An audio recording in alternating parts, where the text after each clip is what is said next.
Vamos a invitar a María Angélica Gelli, abogada y especialista en sociología jurídica. Bienvenida. Es el último expositor de esta jornada. Muchas gracias.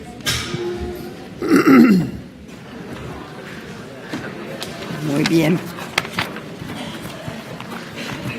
Buenas tardes, gracias por esperar. Es la última exposición. Quiero, en principio, agradecer al Senado de la Nación por permitirme expresar mi posición desde la perspectiva de la defensa del derecho a la vida y del derecho a nacer.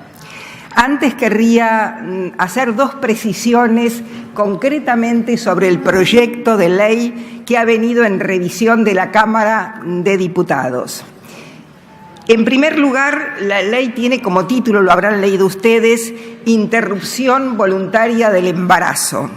Me parece que es un título que no describe la realidad, porque lo que se interrumpe queda suspendido y puede volver a retornar. En realidad lo que hay en la ley es una supresión del embarazo.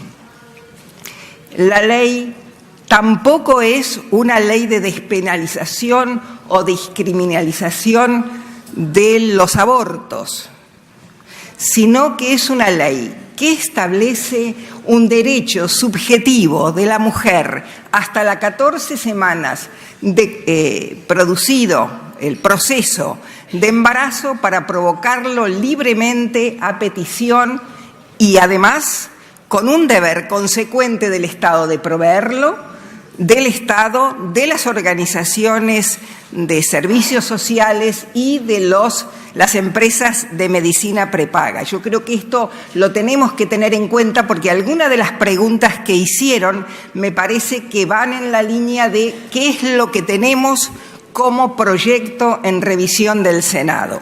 No es una ley que despenaliza, es una ley que establece un derecho subjetivo a abortar hasta las 14 primeras semanas, inclusive sin expresión de causa, y después de ello, hasta el momento mismo del embarazo llevado a término en tres hipótesis determinadas. Una es la violación, otra es la salud física de la mujer, que estaría contemplado ya en la ley penal, que ya estaría contemplada en la ley penal, y la salud, pero con un elemento que también debe de considerarse. Está allí establecido el concepto de salud, como lo establece la Organización Mundial de la Salud, así que es algo más que la salud física para integrar la salud psicológica, social, etcétera, etcétera. Como ustedes comprenderán, el concepto es amplísimo, por lo tanto, después de la 14 semana hasta el embarazo a término, en que un niño puede nacer, podría provocarse el aborto si se invoca esta causal. La tercera es menos dramática que estas porque es la situación en que el feto no puede permanecer, no es viable fuera del útero materno. Esta es la primera aclaración que quiero hacer. La segunda es que lo que diré, por lo menos en lo que a mí respecta, no está sostenido ni en sentimientos personales ni en creencias religiosas. Lo digo expresamente porque en este debate que hemos tenido, en que todos nos hemos enriquecido a pesar de las confrontaciones, se habla de que el problema es un problema de creencias. No, yo voy a fundamentar lo que voy a decir en el sistema constitucional y convencional argentino. Pero hago también una aclaración dentro de esta aclaración. El hecho de que una cosmovisión sea compartida por varias religiones, no la invalida como tal para fundar una ley. Podría ser válida tanto para un ateo, un agnóstico o un creyente. Pensemos, nada más, que en la milenaria ley mosaica, más que milenaria, era una ley religiosa, una ley moral y una ley civil de convivencia en aquel paso por el desierto. Allí se dice no matarás. Está en todos los códigos penales de la civilización contemporánea y desde siempre. Y además algo mucho más acotado. También en esa ley mosaica se prohíbe el falso testimonio o mentir. También está en los códigos penales y en los códigos de procedimiento penal. Así que una cosa no invalida la otra. Lo que sí debo decir, que tanto la Constitución como los tratados de derechos humanos están fundamentados en idearios. En la ley se prohíbe tomar en consideración los idearios, pero son idearios humanistas. Los tratados de derechos humanos establecen un piso mínimo para todas las personas, para todos los hombres y mujeres, en todo tiempo y espacio. Es un nuevo ius naturalismo. El problema, es una cuestión problemática, es determinar cuáles son esos valores que serían universales para todos. ¿Cómo los determinamos? Para que no sea la sola subjetividad de alguien que lo quiera imponer. El debate democrático y la ley de causa y efecto, el consecuencialismo, nos ayuda, porque a veces por los efectos advertimos lo que como sociedad hacemos mal. Dicho esto, ahora sí me refiero concretamente al proyecto venido en revisión. Como señalaba recién, es un proyecto que consagra un derecho subjetivo de la mujer a procurarse un aborto garantizado por el Estado. Esta norma, que ustedes pueden rechazar o aprobar, ignora, a mi modo de ver, en términos absolutos, el tercero en cuestión, que es el concebido, el engendrado, el fertilizado, como ustedes quieran llamarlo. Ese problema para nosotros en el sistema constitucional y convencional está resuelto. La Constitución Nacional tiene varias normas, pero como tengo un tiempo acotado, me voy a referir a la más importante, el artículo 19. Yo les diría que si borramos todos los artículos del capítulo de los derechos y dejamos solo el 19, podríamos establecer un sistema de libertad para todos. Porque se señala que las acciones privadas de los hombres, en lo que aquí interesa, que de ningún modo generan daño a tercero, son libres. Es la norma que viene de nuestra Constitución histórica, que asegura la libertad, la autonomía, la privacidad. Autonomía y privacidad están puestas en este proyecto en revisión, pero con un límite, el daño a tercero. Por eso les decía que lo esencial es saber cuándo estamos en presencia de un tercero. El doctor y la declaración que ha sacado la Academia de Medicina nos lo dice desde el juramento hipocrático, que ahora tiene otra expresión, pero en el fondo es lo mismo. Asistir, curar, sanar, no entorpecer la vida de nadie. Y luego los tratados de derechos humanos.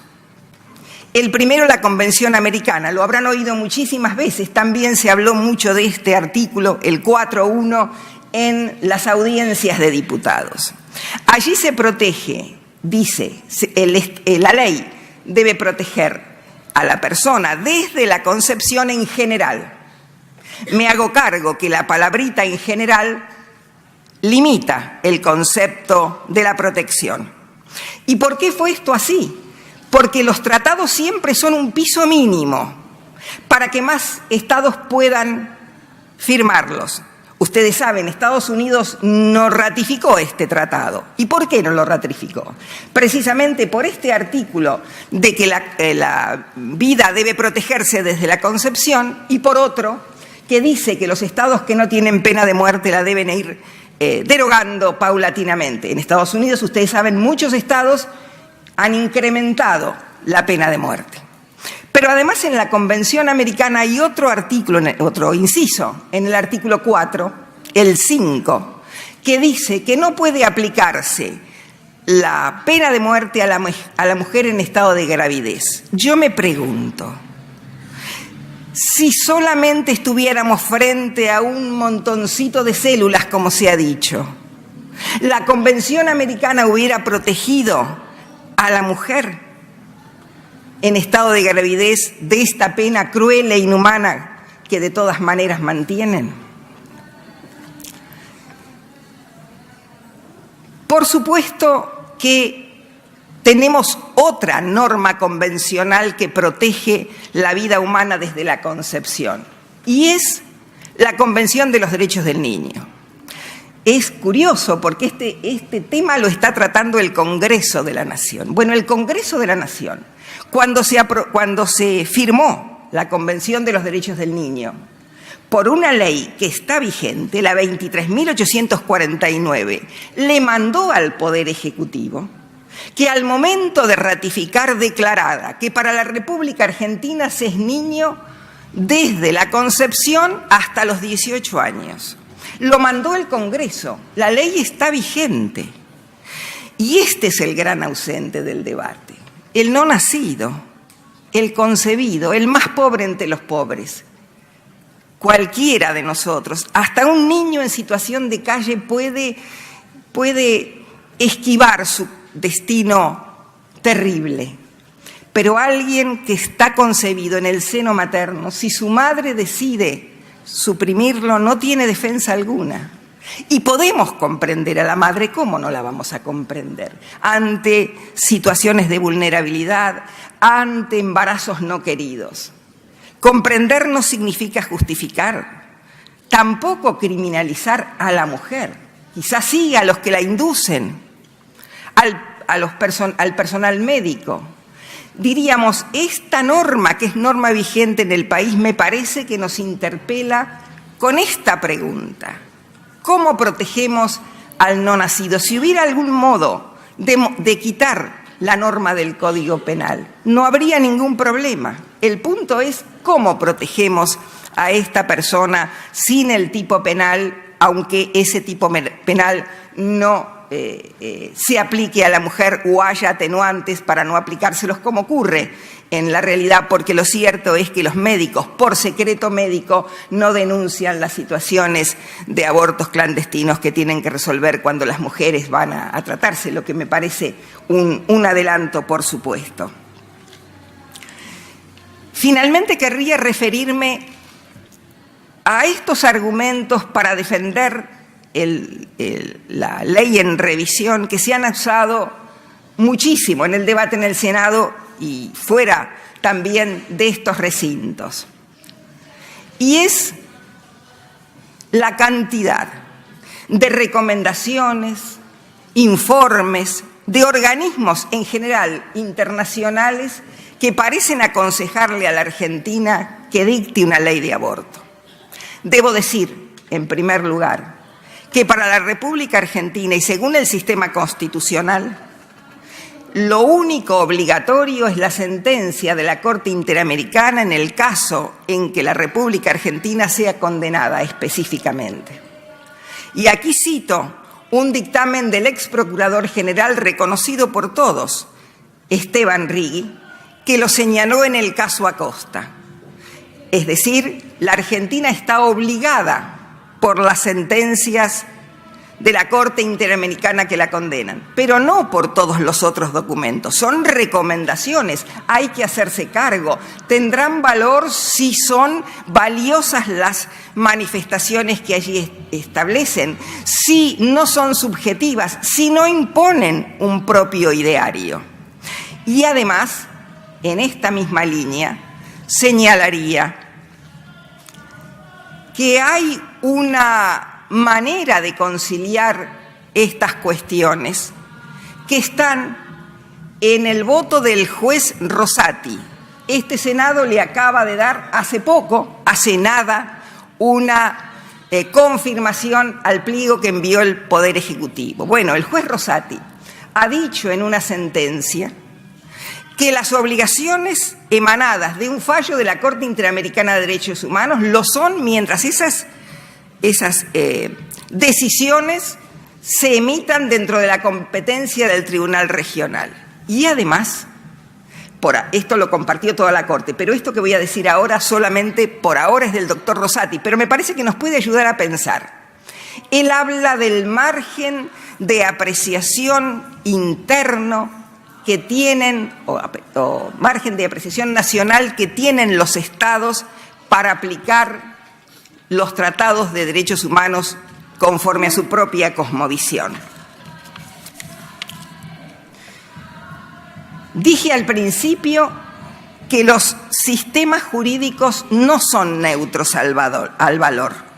Agrego que tampoco lo son al conocimiento de lo que la ciencia alumbra en su desarrollo.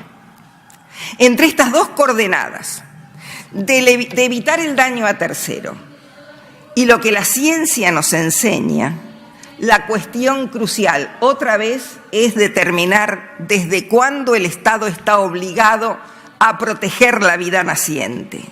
Ese momento único, irrepetible de todos nosotros, el momento alfa de nuestra existencia. Lo dijo el doctor, cuando comienza el proceso de fertilización. Yo les pido respetuosamente a los señores senadores y a las señoras senadoras que lean hoy un editorial del diario La Nación a propósito de las distintas organizaciones que ayudan, que proponen, que propician los abortos, para que distingamos unas de otras, el cambio que se operó en el Banco Mundial precisamente.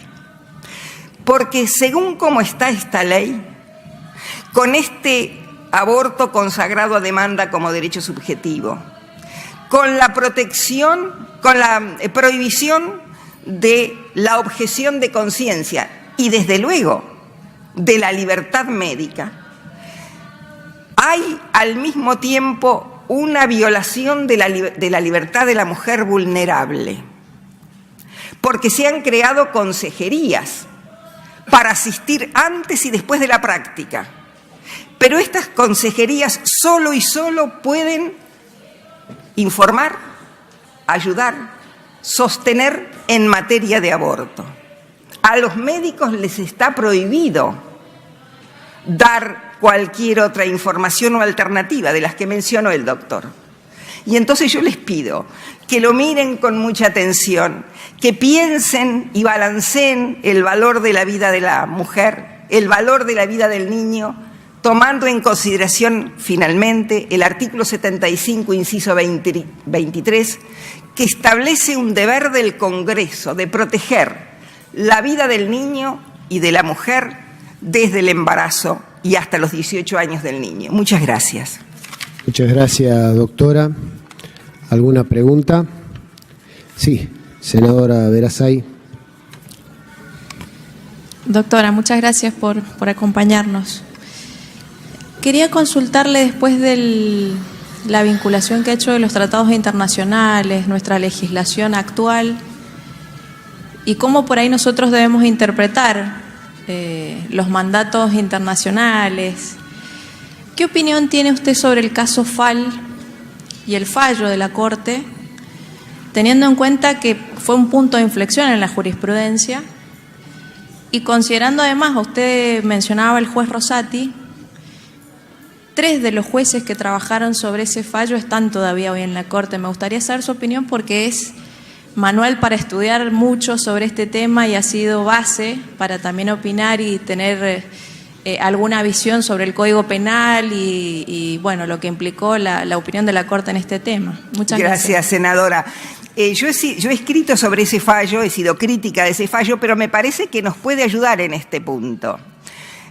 Primero allí, y soy crítica por lo que impone a las provincias, no lo he dicho, pero aprovecho por su pregunta a decirlo, muchas de las provincias de los senadores y senadoras que están aquí presentes han escrito en las constituciones locales que la vida del ser humano comienza desde la concepción. Así que Fall en este punto me parece que la Corte avanza sobre la jurisdicción de las provincias. Pero hay un punto en el que sí puedo coincidir, es que cuando llega a decidir, es un problema de aborto allí, ya realizado, así que lo que quiere la Corte es dejar una doctrina.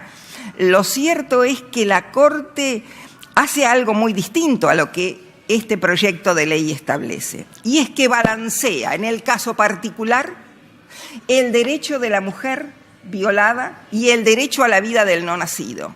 ¿Y por qué lo hace? Siendo que finalmente admite este aborto. Y yo creo porque el presidente de la Corte y la vicepresidenta de la Corte han sido coautores del proyecto de Código Civil y Comercial de la Nación. Y allí ellos habían escrito que la vida de la persona comienza desde la concepción. Entonces no podían en ese fallo dejar de lado esto.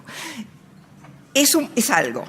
Es tomar en consideración que ahí hay una persona. Balanceó los valores, madre e hijo no nacido. Madre violada, ¿no? O mujer violada, mejor dicho. Bueno, por lo menos allí hay una consideración que no la hay en este proyecto. En términos absolutos, no hay ninguna norma referida a la vida del no nacido. Así que en este sentido le diría yo que podríamos por lo menos mirar esto para revisar el proyecto. Bueno, yo no, ustedes. Y además, ya que me pregunta por el valor de la jurisprudencia internacional, también se ha hablado muchísimo del caso Artavia Murillo. Hasta me ha ocurrido, me dijeron que la Corte Interamericana, en un debate público, que la Corte Interamericana había opinado a favor del aborto y después resultó, lo dijeron el diario Crónica, por lo menos yo lo leí allí y en La Nación también, que lo que se había hecho era cortar partes del fallo y pegarlas. Bueno, no estoy de acuerdo con este procedimiento. ¿Qué se discutía en Artavia Murillo? Es contra otro país, no contra la Argentina. No un problema de aborto, sino de obligación del Estado frente a los padres que quieren tener el procedimiento de fecundación in vitro. Y allí dijo la Corte Interamericana de Derechos Humanos que se encontraba, no es textual, ¿no? Que se encontraba en la necesidad de interpretar qué quería decir esto de la concepción, porque la Corte aplica el tratado y el tratado dice: la ley garantizará a toda persona el derecho a la vida en general desde la concepción. ¿Y qué hizo la Corte? Identificó concepción con implantación o anidación. Pero anidación es a los 14 días, me corregirán los médicos que pudieran estar en la sala. Comparen estos 14 días con el aborto a libre petición hasta la 14 semana de embarazo, sin invocación de causa alguna. Así que yo creo que estos instrumentos también nos ayudan a pensar. No es obligatorio para la República Argentina, porque no fue condenada la República Argentina, y tampoco es en materia de aborto. Y además, lo que los abogados decimos, el holding, lo que sostiene el fallo, es esto que les acabo de decir. Todo lo demás que argumentó la Corte Interamericana es en obiter dictum, es decir, a mayor abundamiento. No nos ayuda, yo creo, afortunadamente, para defender este proyecto de ley. Senadora Fiore. Muchas gracias, presidente. Muchas gracias, doctora. Bueno, en lo personal, un gusto escucharla. Le quería hacer una consulta chiquitita, ya que usted habló de las provincias. Sabemos que nuestra Constitución Nacional, en uno de sus artículos, el 121, establece que las provincias conservan para sí todo el poder que no hayan delegado en la Nación. Dentro de esto, usted conoce muy bien el proyecto, el artículo 13, por ejemplo, habla de responsabilidad de los establecimientos de salud. Dentro de esto establece concretamente que el Estado debe garantizar, como bien usted mencionaba, la realización de la interrupción voluntaria del embarazo, establece el tema del acceso a las consejerías y demás. Y a diferencia de otros proyectos que se tratan en el Senado de temas no federales, por decirlo de alguna manera, siempre hay un artículo que invita a las provincias a adherir. En cambio, en el artículo 23, dice: las disposiciones de la presente ley son de orden público y de aplicación obligatoria en todo el territorio de la República Argentina. Desde su opinión, desde su punto de vista, ¿tiene este Congreso Nacional competencia para legislar en esta materia e imponer estas obligaciones a las provincias? Muchas gracias. El proyecto tiene, yo me referí a al que llaman interrupción voluntaria del embarazo, pero el proyecto también se refiere a los artículos del Código Penal que propone modificar. En ese punto, a mí me puede pesar que establezcan una u otra solución, pero nobleza obliga, es Código Penal es federal, es así. Ahora, el resto le diría, bueno, usted lo sabe mejor que yo, hay lo que se llaman las facultades concurrentes, artículo 125 de la Constitución, entre la nación y las provincias. Las provincias, cuando se sancionó la reforma constitucional de 1994, están obligadas por este artículo 75-23, que es que el Congreso debe instrumentar la protección de la madre en situación de desamparo y de su hijo, ¿no?, desde el embarazo. Pusieron desde el embarazo justamente porque querían no definirlo, ¿no?, a propósito de si es lo mismo o no, pero el doctor nos ha ilustrado que el punto es el de la fertilización. Bueno, aquí hay, a mí me parece, algunas disposiciones en el... Yo lo voy a decir con todo respeto, pero bueno, con la libertad que me da vivir en la República Argentina, tenemos un país libre afortunadamente, y lo voy a decir. Este proyecto de ley a mí me parece que establece una política pública de aborto. Y me pregunto si no es, me lo pregunto, no lo afirmo, si no es un sistema de control de la natalidad por otros medios. Si eso fuera así, yo diría que estamos en un gravísimo problema, porque hay que evitar los embarazos no queridos, sobre todo el embarazo adolescente, que es un drama. Y ahí tenemos el deber del Estado. Pero ese deber debe... Frías nos hablaba de federalismo, de cooperación. Debe ejercerse por el Estado Nacional y por las provincias, y ser muy cuidadosos porque cada provincia puede tener su problemática. Cuando yo leía lo de la consejería, las consejerías, realmente decía, pero bueno, ¿así? Porque por otro lado, y lo hace bien el proyecto, protege las convicciones de los pueblos indígenas argentinos. Bien por ello. Pero solo ellos. Las otras convicciones que no son creencias religiosas, sino el respeto a la vida, el amor por la madre, por el padre, el gran ausente aquí. Estoy leyendo, perdónenme la digresión, un libro de Soja, un autor italiano, se llama El gesto de Héctor, ¿no?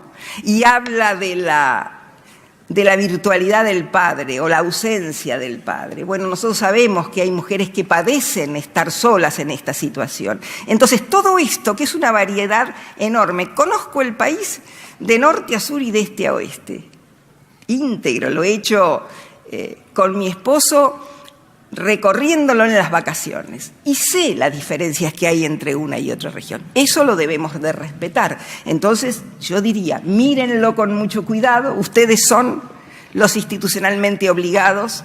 Hay lo de Código Penal, no hay duda. Lo demás, algunas cosas sí, otras deben hacerse coordinando con las provincias y sobre todo esto que dicen siempre, ¿no?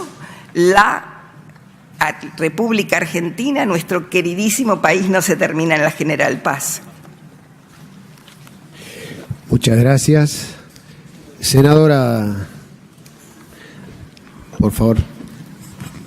Muchas gracias. Solari Quintana. Buenas tardes. Mi enorme agradecimiento por su presencia en este lugar, acercarnos su enorme conocimiento. Y en torno a eso, me gustaría, doctora, que usted puntualizara un poco más el tema del FAL, porque obviamente no es lo mismo que lo diga cualquiera de nosotros a que nos lo diga usted desde su profundo estudio del tema, porque en general en la opinión pública está como que esto es lo mismo que el FAL. No. Entonces, si bien usted ya al contestar la pregunta de la senadora Pamela fue muy explícita en cuanto a la ponderación de los dos bienes frente a los cuales el FAL toma una decisión, a mí me gustaría que puntualizara muy bien, porque cuando la gente habla del FAL, dice, bueno, pero esto la Corte ya lo dijo, y entonces le pido por favor que nos ilustre. Gracias, la agradecida soy yo, vuelvo a repetirlo, ¿no? Que nos oigan, a veces no es fácil para los que estamos en esta postura que los medios de comunicación la tomen en su integridad. Así que yo les agradezco enormemente que me hayan invitado. La agradecida soy yo, no ustedes. En el caso Fall, la Corte, a mi modo de ver, exorbitó el tipo penal del artículo que está en el código. ¿En qué sentido? Ustedes saben, ese código protegía a la mujer violada incapacitada. Usa un término espantoso, no lo voy a repetir. Pero bueno, esa era la idea. En cambio, lo que hace la Corte es extender la protección de la mujer violada a todo caso, sea con discapacidad o sin discapacidad. Esa es la regla de Fall. Que yo en un punto critico, porque no deja de ser una persona la no nacida. Y porque también por la experiencia profesional, no médica, pero sí como abogada, he oído muchas historias personales. Y entonces me hago esta reflexión. ¿Hasta dónde estamos dispuestos a proteger la vida naciente? ¿Cómo? ¿Con qué instrumentos? Y al mismo tiempo la de la mujer o la de la niña. Tenemos acciones preventivas y tenemos los dramas concretos. Yo diría que el punto terrible es si alguien está embarazado, físicamente está maduro para ese embarazo, pero puede tener complicaciones físicas. Ahora, no está maduro psicológicamente, socialmente. Bueno, lo que pretende la Corte es extender el tipo penal a todos los casos, pero nada más. Yo les diría, lean el voto de Argibay yo la he admirado enormemente, la jueza de la Corte. Ella participaba de la idea de estudiar el tema del aborto, de legislar el tema del aborto, pero era muy respetuosa del sistema constitucional y del sistema legal. Y ella acota enormemente la decisión que tomaron. Ahora, lo que a mí me apena de ese fallo es que ninguna voz se alzó para considerar al no nacido. En algunos casos, los jueces en La Plata, recuerdo la Corte de La Plata, ordenó un aborto a los 5 meses. La médica a la que le preguntaron sobre esa decisión dijo: yo estoy a favor del aborto, pero esto no es aborto, es infanticidio. Uno dice, bueno, ¿y qué harán luego con esto?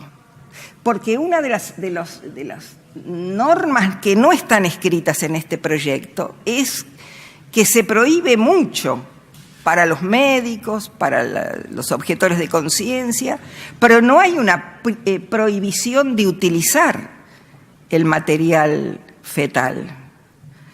Y esto creo que por lo menos lo tenemos que considerar, ¿no? Entonces yo le diría, Fall, aunque personalmente soy crítica, es acotado y no sirve, porque el holding, otra vez lo que sostiene la sentencia, no sirve para un derecho de estas características.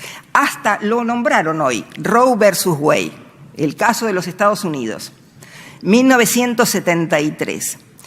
Allí la Corte consideró inconstitucional por violar la privacidad. No tienen un artículo 19 como tenemos nosotros, pero bueno, ellos hablan del derecho a la intimidad, de los derechos en la penumbra de otros derechos. Entonces consideró inconstitucional una ley del Estado que prohibía hasta los 3 meses el aborto.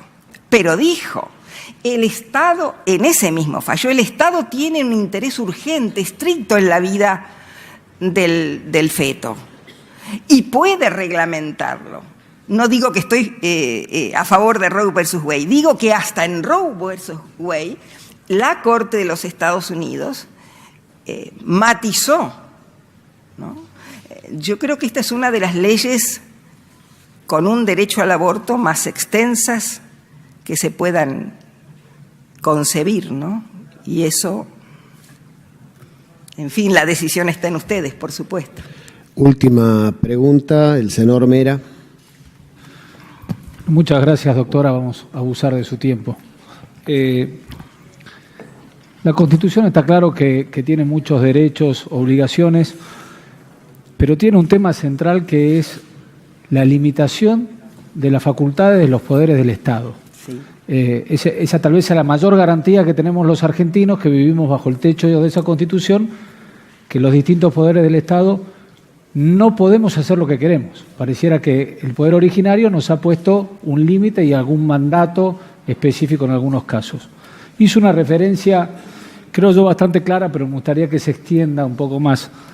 El inciso 23 del 75 es una norma imperativa de ese poder originario, nos permite a nosotros legislar vía código penal, excepciones o derechos absolutos, como podría ser del día 0 a la semana 14, por arriba de ese inciso, o usted entiende en lo contrario, digamos. Ese inciso utilizó la palabra embarazo porque en la Convención Constituyente se discutía si poner concepción, implantación, anidación.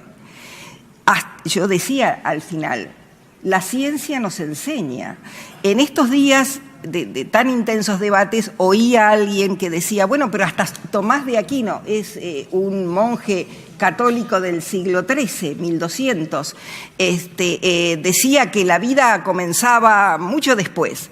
Por supuesto, estaba en el siglo XIII, no había ecografías, no había el adelanto que hoy, lo que nos enseña hoy la medicina. Entonces, yo no soy médico, hasta lo que sé y lo que he visto, porque cuando vine a estudiar a Buenos Aires, a una residencia de universitarias, una de las chicas estudiaba medicina y nos llevó a la Facultad de Medicina. Y vimos ahí los frasquitos con los fetos productos del aborto natural.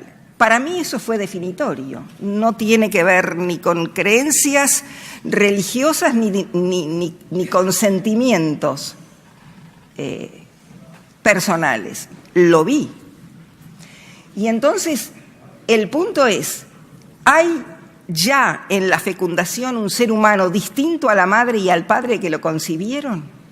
Si lo hay, eso lo debemos respetar por lo que dice la Constitución.